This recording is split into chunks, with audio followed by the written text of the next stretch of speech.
তারপরে ওই নোড়া শিলে বসিয়ে তেল দিয়ে ভালো করে এই মসজিদটার দিয়ে অর্ধেক নোড়া ঢুকলি স্বর্গে যাওয়া যায়। তোর বাবা তোরে জন্ম দিয়ে মাটি খাইছে আর আমি মাটি খাইছি, তোরে মাইয়ের দিল না নীল মনে দিল না, এত যে নিঠুর বন্ধু জানা ছিল না। আর কি কুঞ্জবনে তোমারই সনে মিলনের স্বাদ জাগে বন্ধু। তার মানে ওনরা যে মিলন টিলন করে ভাবছে রাধাকৃষ্ণ তাইটাই করে, যে যাহা করে ভক্ষণ উদ্গারে তাহার লক্ষণ। একটা গল্প আমার মনে পড়ে, একজন জমিতে কাজ করতে গেছে, সকালবেলা ভাবলো ওই জমি নিগড়তি গেছে তো নিড়ানে চেনেন তো নাকি ফাই দেওয়া বোঝেন, ফাই ভাবছে 3-4 ফাই দিয়ে একটু ওই টিফিন করিয়ে নেবানে, এক বাটি তাল নেছে আর খানসারি রুটি নেছে। এবার জমির আলি একটা খেজুর গাছ আছে, ওই খেজুর গাছে এক দাঁড় কাউয়া বসে রয়েছে, আর উনি তালের বাটি খুলিয়ে আর রুটি হাতে তুলিয়ে এই জল পড়ে কেন ওই মাখায় মাখায় খাচ্ছে, আর কাউয়া ভাবতিছে একই মানে তালের রং আর মালের রং তো এক, কাউয়া তো গু খায়, কাউয়া ভাবতিছে তাহলে গু দিয়ে রুটি খাচ্ছে। কাউয়া কি ভাববে? ওই ভদ্রলোক হঠাৎ তাকাইয়ে দেখে দাঁড় কাউয়া, হ্যাঁ আরে আরে এইভাবে তাকাচ্ছে কাজকুট হইয়া। ভদ্রলোক কয় ডাক দিয়ে, ও কাউয়া তুমি যা ভাবছো তা না, আমি তাল দিয়ে মাখাইছি, তুমি ভাবছো আমি গু দিয়ে খাচ্ছি, বুঝলে? রাধাকৃষ্ণ তাল দিয়ে মাখায়, তোমাকে মতো গু দিয়ে মাখায় না। সব কিছুর সাথে সব কিছু তুলনা দিতে আসে না। গান লিখেছে কিনা, কার সাথে ভালোবাসা করেছে, সে ছাড়িয়ে চলে গেছে, সেই গান লিখে বাউলটা গাইয়ে বেড়াচ্ছে, ওই যে রাধারানীর গাড়ে চাপাই দিছে। হ্যাঁ কি যন্ত্রণা! এ জানলে আমি এইটারে নিয়েই আসতাম না। কি ধরনের এক জামাই কাম টাম করে না 1 পয়সা কামাই, শ্বশুর বাড়ি যাবে শ্বশুরের তা বসে বসে খাবে। হ্যাঁ 34 মাসে গেছে,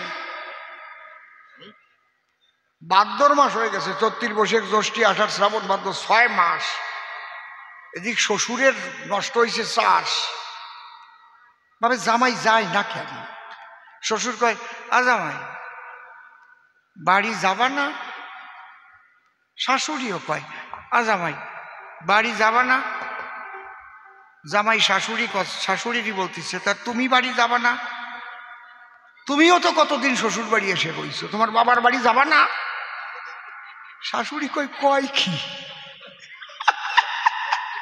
কয় ওরে পোড়া কপালিয়ে, আমার তো তোর শ্বশুরের সঙ্গে বিয়ে হয়েছে, হ্যাঁ, আর তুই দিছিস এই বাড়ি, তুই নিছিস এই বাড়ির মাইয়া, তুই সর্বনাশ করবি তোর শ্বশুরের কামাই খাইয়া।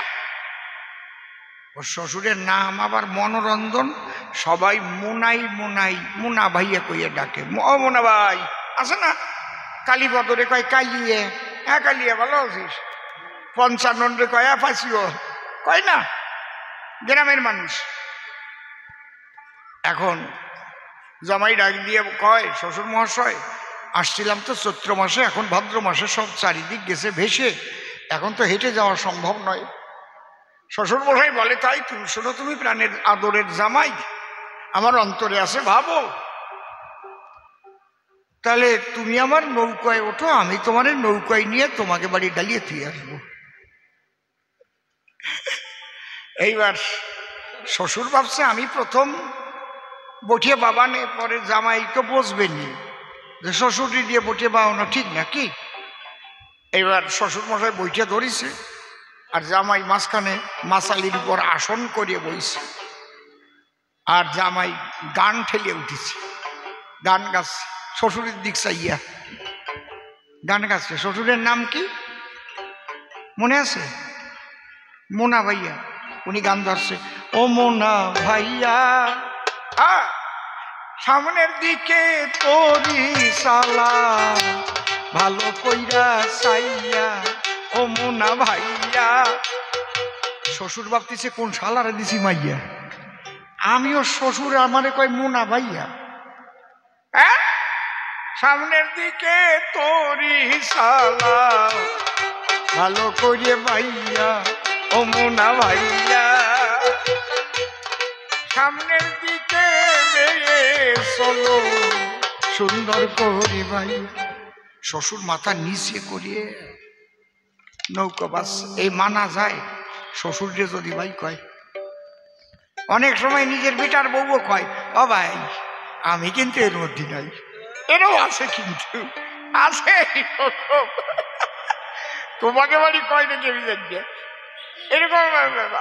আমি পালাই পড়েছি, দূর ভাই। এখন শ্বশুর তো নিচের দিক তাকাইয়ে নৌকো বাসছে, এর মধ্যে জামার ব্রেনের মধ্যে বিজ্ঞান খেলেছে। শ্বশুর মহাশয়, এই নদীর দুই দিকে উঁচু মাটি দেখা যায়, মাঝখানের মাটি গেল কোথায়? শ্বশুর কয়, অর্ধেক তোর বাবা খাইছে, অর্ধেক আমি খাইছি। আরাম জাদা কয়, তুমি খাবা খাও। আমার বাবা খাবে কেন? কয়, আমি খাবো কেন, তোর বাবা খাবে কেন বুঝিস না? তোর বাবা তোরে জন্ম দিয়ে মাটি খাইছে, আর আমি মাটি খাইছি তোরে মাইয়ে দিয়ে, আর আমি মাটি খাইছি এইটাকে নিয়ে আসিয়া। কি সুন্দর গান গাচ্ছে। কুঞ্জবনি তোমারই শোনে মিলনের সাথ জাগে বন্ধু। মিলনের সাথ জাগে মিলন ও গেতা মানা করেছে কেনা, রাধার গাড়ে ফেলাও কেন? জয় রাধে। কি বাবা, হ্যাঁ কত কলা বাগান আছে, চলে যাও। হরিবল হরিবল হরিবল। ওমা আমারে খারাপ ভাবতেছ না তো? আমার না এসব বাজে কথা ভাল লাগে না, আমার লজ্জা করে কেমন। তাও না বললি তো আবার তোমরা বলবো না এই বিটা সে গল্প টল্প ভুলিয়ে গেছে। বলি নাই, খালি তোমরা একটু দূরই পড়িছ বলিয়া, আবার উপর দিয়ে টপ টপ করে পড়তেছে, রস বাইয়ে বাইয়ে পড়তেছে। ধরো ধরো, হরিবল হরিবল।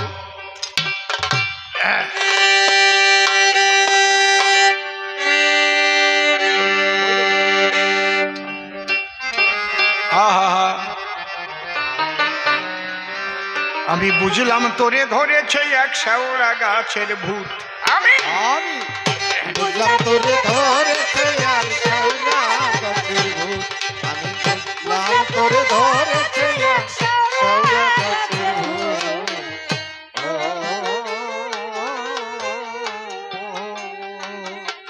তাই পেতনির মতো হাসিস কেবল, পেতনির মতো হাসিস কেবল, পেতনির মতো হাসিস কেবল, গল্প বলায় ভারী চুপ। বুঝলাম তোরে ধরেছে এক শেওড়া গাছের ভূত। বুঝলাম তোরে ধরেছে এক শেওড়া গাছের ভূত।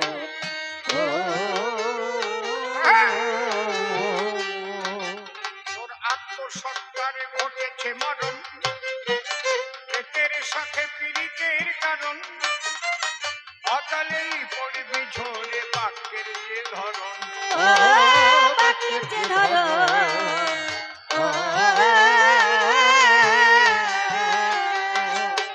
আগে শরণ নিয়ে গুরুর চরণ, শরণ নিয়ে গুরুর চরণ, আগে শরণ নিয়ে,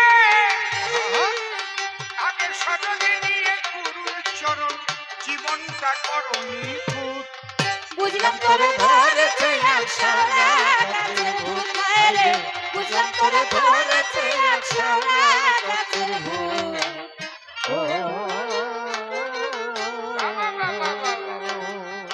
শ্যাওলা খেলে বিয়ের টিটকুটি, কাতলার মতো হয় না চোখ দুটি, কচু গাছে হয় না বোকার ঘর বাঁধা কুটি।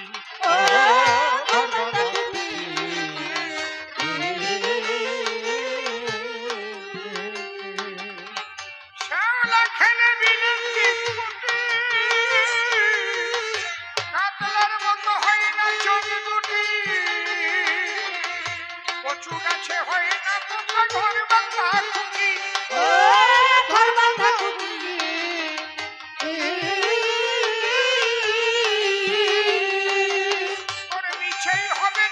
ছুটি, মিছেই হবে ছুটো ছুটি, মিছেই হবে ছুটো ছুটি, চরিত্র না হলে ভুল। বুঝলাম তোরে ধরেছে একশোরা গাছের ভূত রে, বুঝলাম তোরে ধরেছে একশোরা গাছের ভূত। ও অধমসীম বলে ঠিক সময় বুঝে,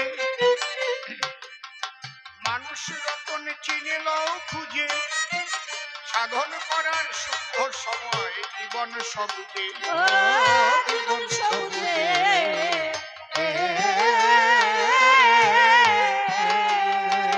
কথা বুঝলো না মোর মন বুঝে, বুঝিল না মন বুঝে, বুঝল না মোর মন বুঝে, সম্মুখে কাল সমনুভূত।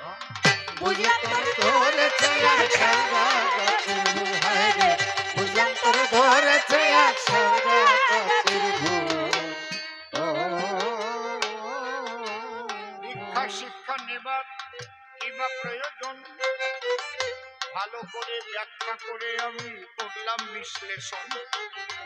আত্মতত্ত্ব মানুষের কাছে যাবে, তত্ত্ব নিয়ে তুমিও সাধনায় মগ্ন হবে।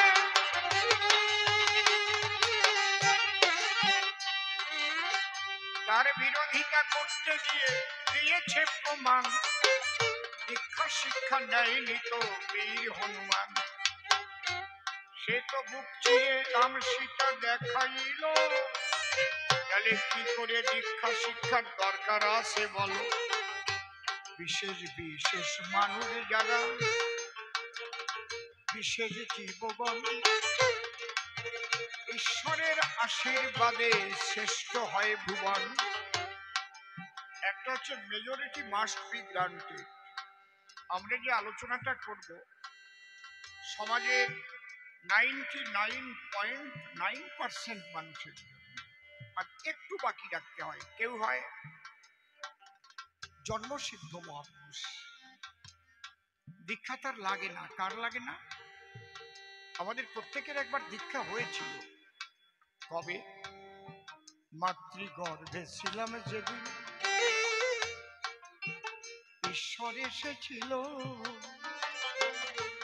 আদি বীজে সেদিন আমায় দীক্ষা দিয়ে দিন।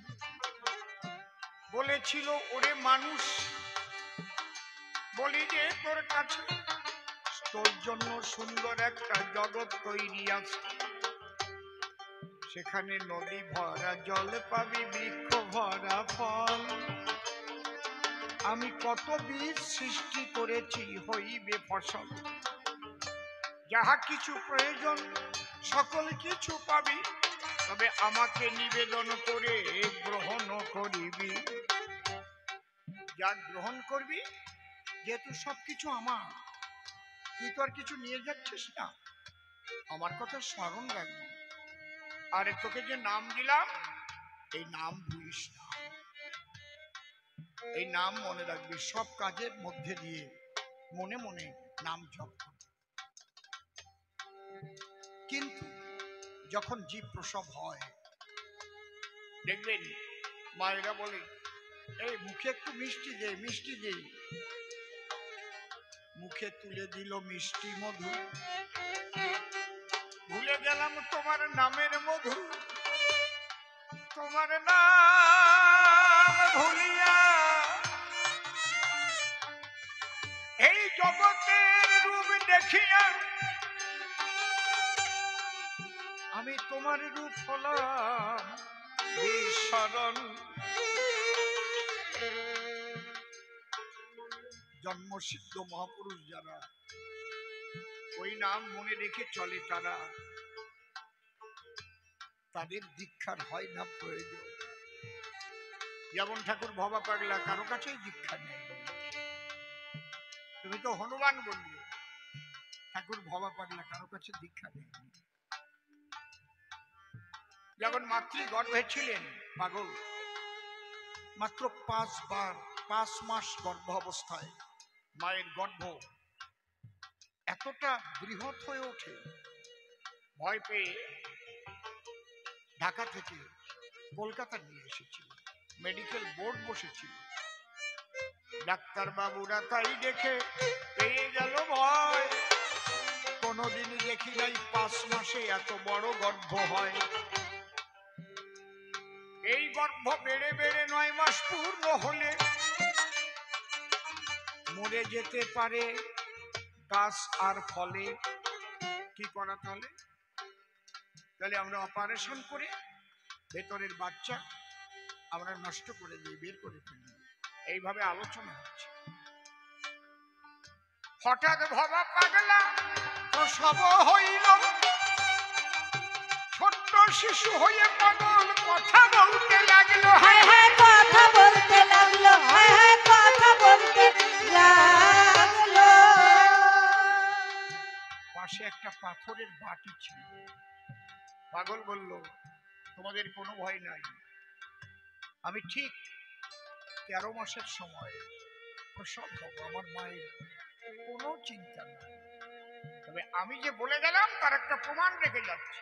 ওই পাথরের বাটি ভুট করে পিছনে যে সমান অংশ তার উপরে পাগল দাঁড়িয়ে ছোট্ট দুটো পায়ের ছাপ, লাল দুটো পায়ের ছাপ রেখে গেল, এখনো আছে কালনাতে। আবার ওখান থেকে অন্তর্ধান হয়ে মাতৃগর্ভে প্রবেশ করল। তুমি কি তাই? তুমি কি হনুমান? তুমি কি ভব পাগলার মতো?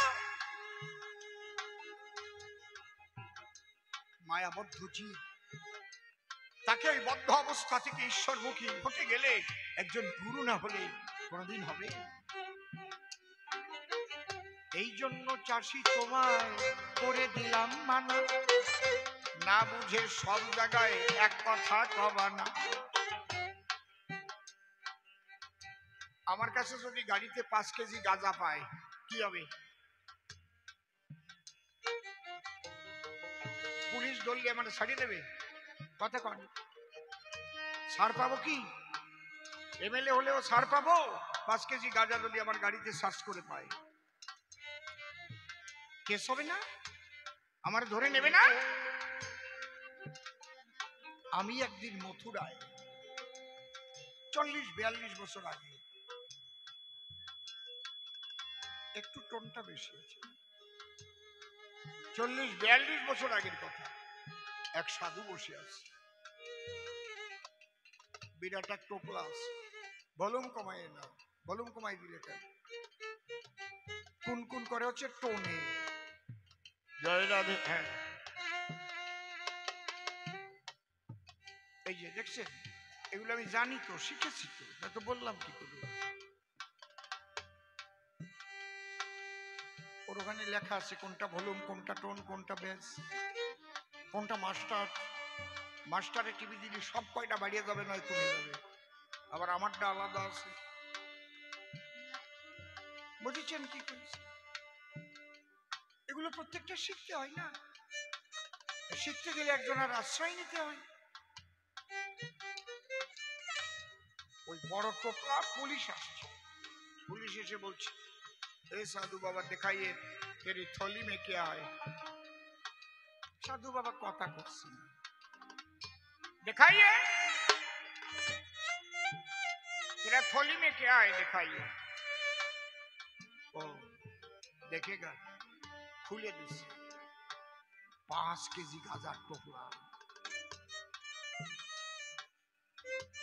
इतना गांजा क्यों? चलिए अंदर में चलिए। साधु चुपचाप आस, चलिए। जब हाथ धरे टान दीते आसছে তখন বলে, ए कुत्ता का बच्चा साला, मुझे लेने के लिए तो आया इधर, हमारा पास 5 केजी गंजा है, इसलिए केस ठुकेगा। वन टाइम, एक बार हमारा 500 ग्राम लगता है, एक दिन में हम 10 से 15 बार गांजा सेवा लेता है ना।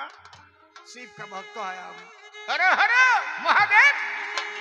ए वो जाने ना, ওই টোনটা একটু কমালি হয় খালি, আর কিছু না। ও তো সব কয়টা টিপতিছে। কেতু কেতু খায় বগল, এই জায়গা কেতু কেতু দিলি হয়। ও জায়গা একটু গম করার জন্য যদি মাথা টাথা বেশি একটু আতাই দেয় তাহলে তাড়াতাড়ি গম আসে, ঠিক না? বলে আমি দিনে 15 থেকে 20 বার গাঁজা খাই, আমার 5 কেজি একদিনেই লেগে যায়। কোন জায়গায় এটা বাপ দেগা? এইবার পুলিশ বলছে তাহলে খাও, দেখাও। ও বাবা, ওই কলকেটটা বার করেছে সেই রকম পোড়া বাঁকানো, এইরকম মুখ, রাগ করে ওই গাঁজা ধরিয়ে ছিঁড়ে মুড়িয়ে 500 বেশি ভালো করে ছিঁড়ে ওর মধ্যে ভরিয়ে আগুন দিয়ে এক টানে শেষ করে দিয়েছে। ওরে টান! এই মহাকুম্ভে একজন শঙ্খ বাজাইছিল, দেখছিলেন? 2 মিনিট 47 সেকেন্ড ওই এক টান দিয়েছে, এক টানে শেষ করে দিয়েছে। पुलिस जाइए पाँव धरे क्षमा चाहते, आप ले जाइए 10 केजी ले जाइए। साधु बाबा हमारा गलती हो गया, माफी कर दीजिए साधु बाबा। बोले साला कुत्ता का बच्चा, जानता है क्या? अरे हरे महादेव,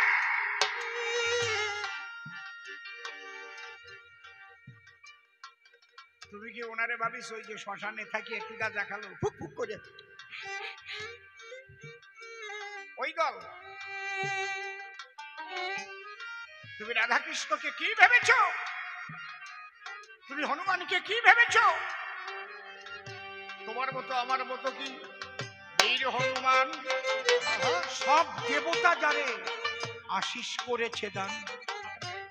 নারায়ণ বলেছে মরবে না আমার চক্রেরই দ্বারায়, ব্রহ্মা বলল আগুনের দ্বারায় হবে না সে ক্ষয়, শিব বলল শোনো শোনো তুমি অঞ্জনার ছেলে, তোমার মৃত্যু হবে না আমার অক্ষয় ত্রিশূলে। হায় হায়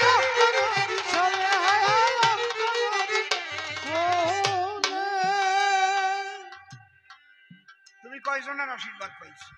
ও চাষি বলো, কত মানুষ জন্ম জন্মান্তর ধরে কুলকুণ্ডল নিচেতন করতে পারে না, আর কতজনের সৌভাগ্যের ফলে গুরু কৃপার বলে 1 সেকেন্ডের মধ্যে তার কুণ্ডলে নিচেতন হয়ে যায়। সবার সঙ্গে সবার তুলনা হবে? আমরা সামগ্রিক আলোচনা করব। এই জন্য ঈশ্বর ভজন করতে গেলে গুরুর প্রয়োজন, সদ্গুরুর চরণ তলে মন করো নিয়োজন। খবরদার বারে বারে করে দিলাম মানা, কেউ যেন অসৎ গুরুর পালাতে পড়বেন না। ওরা শুধু চাঁদা আদায় করে করে খায়, সুযোগ পেলে মত্ত হবে কামের ক্রিয়ায়, ওদের দ্বারায় হবে না সমাজের উন্নতি। ওরা কিন্তু নাস্তিকের চেয়ে বেশি করতেছে ক্ষতি। ওর চাইতে নাস্তিক ভালো, ওর চাইতে নাস্তিক ভালো, ওর চাইতে ডাকাত ভালো, কারণ তার জানা যায় যে ফাটাকেষ্ট নাম করা কালু ডাকাত, হুঁশিয়ার থাকিস। কিন্তু ওদের ভালোবেসে ঘরে জায়গা যখন এতে দেয়, সেই সুযোগে ক্ষতি করে। শুনুন মহাশয়, হায় হায় শুনুন মহাশয়, হায় হায় শুনুন মহাশয়। সেই রকম শিষ্যের পালায় যদি পড়ে না, এক গুরু ওই রকম মানে মাসে মাসে 2 বার তো আসে। ভালো লাউ বলি কয়, বাহ মা লাউ যদি এত সুন্দর হয়েছে রে মা, গোবিন্দ সেবায় লাগবার জন্য কাঁদতেছে। বাধ্য হয়ে গুরু শিষ্য কয় বাবা তার লাউটা তুমি নিয়ে যাও, ছোট ভালো একটা বেদানা যদি হয়, ধান যদি হয় আগ ধান দিতে হবে। উনি নেবে আগে, ওনাকে আবার নিয়মও আছে, প্রথম বিয়ে করলে নাকি গুরুর কাছে শোয়াতে হয়, এরকম শুনেছি আমি। সেই জয়নি ঠিক পাইছে। বেতাই ওই রকম এক গুরু শিষ্যের বউ নিয়ে প্রথম শুয়েছিল, মোটে তো বউটা যাবে না। বেশ কিছু বছর আগে টিভিতে দেখাইছিল, ওই বউটা বেলেট নিয়ে গেছিল, যেই গুরু আকাম করতে গেছে আস্তে কাটিয়ে দিয়েছে। কি বেকায়দা, ঠিক কাম করেছে, ঠিক কাজ করেছে। শিষ্যের বউ নিয়ে তুমি যাচ্ছ অপকর্ম করতে, ওই কয়টার ওই দিয়ে কাটিয়ে দেওয়াই উচিত। খারাপ কথা কই নেই তুমি, তোমরা কি কো খারাপ কথা কইছি? ওই রকম ওই শিষ্য বাড়ি যায় আর ভালো ভালো জিনিস নিয়ে সে বাড়ি বসে খায়, বুঝলে? আর পয়লা বৈশাখে এইবার আইছি, পয়লা বৈশাখে বছর নয়েকের ছেলেটারে সাথে করে নিয়ে আইছে রে বাবা। এইবার ওই বউটা কিন্তু জ্বালায় জ্বালায় জ্বলে গেছে। এত দিয়ে পারা যায়? এত তোলাইয়া তোলা আদায় করে যদি গুরু আর গোসাই, এই গুরুর জন্যে আমি জ্বালায় মরে যাই। আজকে শিষ্যের বউ একটা কাজ করেছে, এক বোতল সর্ষের তেল আনিছে, ভালো সর্ষের তেল, মোদি কেয়ারের সবচেয়ে ভালো সর্ষের তেল পাবেন আপনারা মোদি কেয়ার, ফাইন তেল। অন্য তেলে যদি আপনার 1.5 কেজি লাগে, ওটা 1 কেজিতে কাজ হয়ে যাবে, এত সুন্দর। একদম 1 কেজি আনছে। আর একটা শিল, শিল চেনেন তো? হ্যাঁ, আর পুতুল মানে নোড়া। ওই সর্ষের তেল শিলের উপর ঢালিয়ে ওই নোড়ার মাথা ঘষতেছে, খুচু খুচু খুচু খুচু খুচু। এই টাইমে গুরু এই ছেলে নিয়ে দরজায় এসে, আমা তোমরা ভালো আছো মা? হ্যাঁ বাবা আইসো নাকি? যাক, তোমার ছেলে তো আসে নাই এখনো, বসো। বসতে গেছে। মা তুমি কি করতেছো? তাই তোমার ছেলে একটা নতুন স্বপ্ন দেখিছে। ওনাদের নাকি এই ঠাকুর দাদার আমলে একটা নিয়ম ছিল, সেই দিয়ে তো উনি ভুলে গেছিল। ওনার বাবা বলিয়ে জাতি মনে নাই। কি পয়লা বৈশাখ গুরুকে নিমন্ত্রণ করে আনিয়ে তারপরে ওই নোড়া শিলে বসিয়ে তেল দিয়ে ভালো করে এই গুজিরদার দিয়ে অর্ধেক নোড়া ঢুকলি স্বর্গে যাওয়া যায়। মা তুই এই জন্য কি করতেছিস? ওই জন্য আমি একটু বসিয়ে সরু করতেছি, তেল মাখাচ্ছি। কারণ তোমার যা যাবে না, কিন্তু ছেলেটার তো কষ্ট হবে না। কই মা আমি তোর বাড়ি আসি নাই, আমি তোর বাড়ি আসি নাই। এই খোকা তাড়াতাড়ি চল। না বাবা যাইয়া না। যাবা কেন? তুমি যা যা ভালো খাও তাই রান্না হয়েছে। আর বসিয়ে দেখো কি সুন্দর পিছলে বানাইছি তেল মাখাইয়া। গুরু ছেলে নিয়ে দেবো, হে মাথার একবারে বোম্বতালুতে পড়তেছে রে। এর 1 ফোঁটায় কি ক্ষতি হবে জানিস? সর্বনাশ।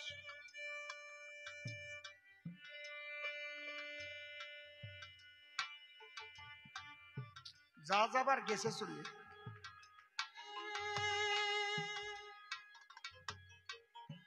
দাঁড়া এই গল্পটা করে গান শেষ করব। হ্যাঁ, গুরুদেব ওই ছেলে নিয়ে দৌড়। এর মধ্যে স্বামী আইছে বাড়ি, দেখে যে গুরুদেব দৌড়েই যাচ্ছে। কি ব্যাপার, তুমি গুরুদেবরে কি করিছো? গুরুদেব দৌড়েই যাচ্ছে। কই দেখো গুরুদেবরে জীবনটা বলে যা চাইছে তাই দিছি। তুমি তো জানো যে এই শিল নোড়া আমার মা দিয়েছে ছোট। তাই গুরুদেব আসেই কয় কি যে শিল নোড়াটা আর ওই তেলটুক মা আমারে দেও, পয়লা বৈশাখে আইছি। আমি বললাম বাবা এইটা দেওয়া যাবে না, কারণ এটা আমার মার হাতের জিনিস। তোমার ছেলে আসুক কি নিয়ে দেবে নে, এই তেলটুক আর এই নোড়া দেওয়া যাবে না। কি এই এই গুরু বিমুখ, তুই দে নোড়া আর ওই তেলের শিশি, আমি যাই বই দিয়ে আসি। এক হাতে নোড়া ধরেছি আর এক হাতে তেল নিয়ে গুরুর পিছনে দৌড়ছে। গুরুদেব যাবেন না, গুরুদেব নিয়ে যান। গুরুদেব ভাবতেছে এইবার ঢুকবে, ছেলে নিয়ে ওই যে দৌড়, আয় যতর খাইল দৌড়। আর কয় গুরুদেব যাবেন না, নিয়ে যান, আমার বউ অপরাধ করেছে, আপনি নিয়ে যান। আর ও ভাবতেছে দেবে। ওই যে দৌড়ে গেল, ও বাড়ি আর ওঠে নাই। এইরকম গুরু যদি হয় তাহলে নোড়া ঢুকাই দেবা। ওই কামুক গুরুর কাছে থেকে তোমরা রেহাই পাবা। টপ করে শিশির পরে মস্তকের উপরে, আর থাকতে পারি না আমরা দাঁড়াইয়ে আসরি। এইবার তাকে নিয়ে মনে আছে ভাবো, দুজনে মিলে সভাতলে মিলন গীতি গাবো।